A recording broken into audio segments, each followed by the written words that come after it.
twahise twinjira mu makuru y'abana n'imikino. Joseph Ndizeye wari wakomejeho mu ngingo nkuru iby'ingenzi cyane abantu bakwiye kurana n'ibihe. Ya nibyo ni imikino Umurenge Kagame Cup igomba gusozwa mu mpera z'iki cyumweru mu karere ka Bugesera. Iyi ni imikino itegerejwe na benshi, aho nko mu mupira w'amaguru mu bagore ikipe y'Umurenge wa Kacyiru izakina n'ikipe ya Mahembe hariya mu karere ka Bugesera, naho mu bagabo finale ikipe ya Masaka y'Umurenge izakina n'ikipe ya Nyarugenge ku isaha ya saa 7 hariya mu karere ka Bugesera ku kibuga cy'umupira cya Bugesera. Naho muri volleyball muri kimwe cya kabiri ikipe y'Umurenge wa Kicukiro ikazakina n'ikipe ya hano Irusizi ihagariye intara y'uburengerazuba ni Umurenge wa Gihundwe, bakazakinira hariya nabo i Bugesera. Gasabo n'ikipe ya Nyanza. Mu gihe muri basketball muri kimwe cya kabiri ikipe ya Kicukiro mu bagore izakina n'ikipe ya Kayonza hariya kuri Imbuto Hub. Ni mu gihe mu bagabo ikipe ya Kicukiro nayo izakina n'ikipe ya Musanze hariya i Bugesera. Dukubitire muri Rayon Sport. President w'ikipe ya Rayon Sport Murenzi Abdara yatangaje ko ikipe ya Rayon Sport yamaze kumenyeshwa n'impuzamashyirahamwe y'umupira w'amaguru muri Afrika CAF ko itemerewe gukina imikino Confederation Cup mu gihe itarishyura Suleiman Dafe wayikinaga ndetse n'umutoza wayitozaga Umunyatunisia Famia Rotfi wayitoje, bitewe rero nuko FIFA ndetse na CAF bitewe n'ideni Rayon Sport ubwo ibabereyemo amafaranga batayishyuye ntabwo bemerewe kuba bakwitabira imikino ya CAF Confederation Cup. Kuri Murenzi Abdara kandi yanakomeje avuga yuko ikipe yateye intambwe ya mbere yo gukemura ikibazo cy'imisoro yaribereyemo ikigo cy'igihugu cy'imisoro n'amahoro Rwanda Revenue Authority asaga miliyoni 400 bakaba bagabanyije rwoseho umwenda bari bafitiye iki kigo, dore ko bafite umwenda hafi miliyari 1 y'amafaranga y'u Rwanda. Rero ikipe ya Rayon Sport ikaba yizeza abakunzi bayo yuko izagenda ikemura gake gake iki kibazo ifitanye na Rwanda Revenue Authority ku buryo yaza gukurwa muri CRB, ku buryo yashobora kubona serivisi za banki, kuko ngo ubu ngubu ntishobora kuba yakorana n'abaterankunga batandukanye babashyiraho amafaranga mu buryo butandukanye cyangwa se ibe yafata inguzanyo muri banki bitewe n'iki kibazo ifite.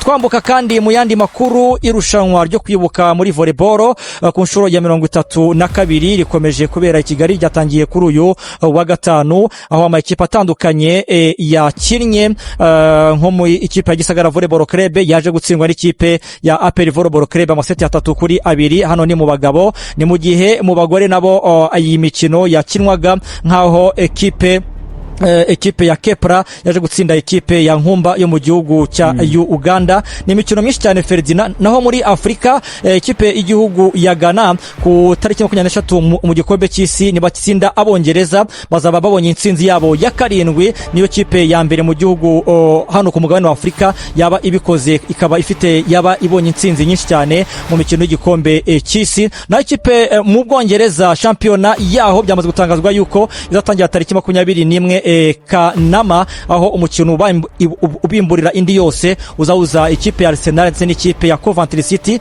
yazamutse mu cyiciro cya mbere. Undi mukino abantu bategereje naho ikipe ya Newcastle n'ikipe ya Liverpool nabo bazesurana. Naho umukino w'igikombe cy'isi Ferdinand baza gukomeza kuri uno mugoroba. Ikipe y'igihugu ya Leta Zunze Ubumwe za Amerika iza gusana n'ikipe ya Australia mu itsinda D, ni mu gikipe ya Turukiya na Paraguay nabo baza kwesurana, mu gihe mu itsinda C ikipe ya Scotland iza gukina muri ikipe ya Maroc, Brazil ndetse n'ikipe y'igihugu ya Haiti. Urakoze cyane Joseph Ndizeye.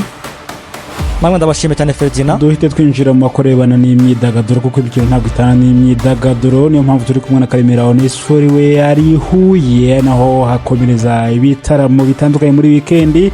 Karemera wiriwe neza? Wiriwe neza Ferdinand. No uhe mwuka urariye ihuye mu gihe abahanzi bakomeye bagiye kuhataramira?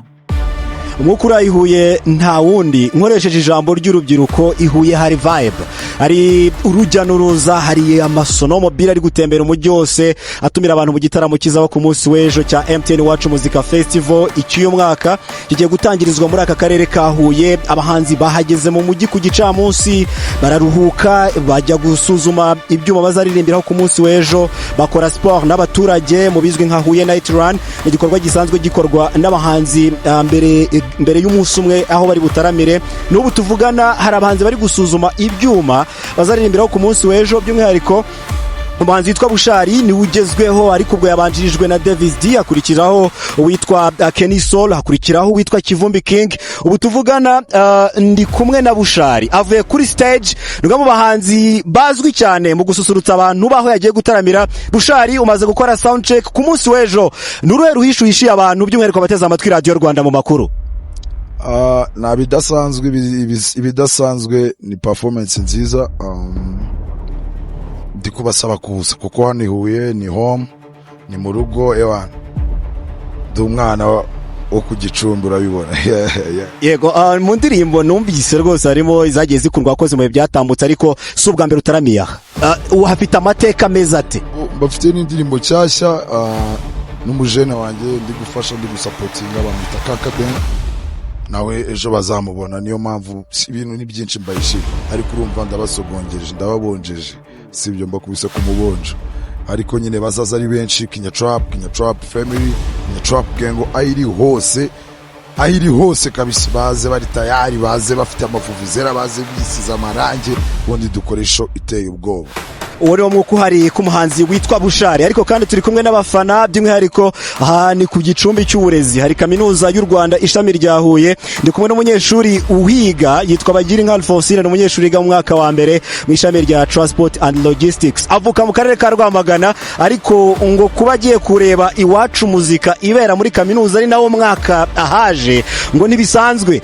Yakoranye na Bagasiporo ku munsi w'ejo. Witeguye ute, ariko kandi wakiriye ute kuba none ugiye kureba Iwacu Muzika uri n'umunyeshuri muri kaminuza y'u Rwanda igiye kubera?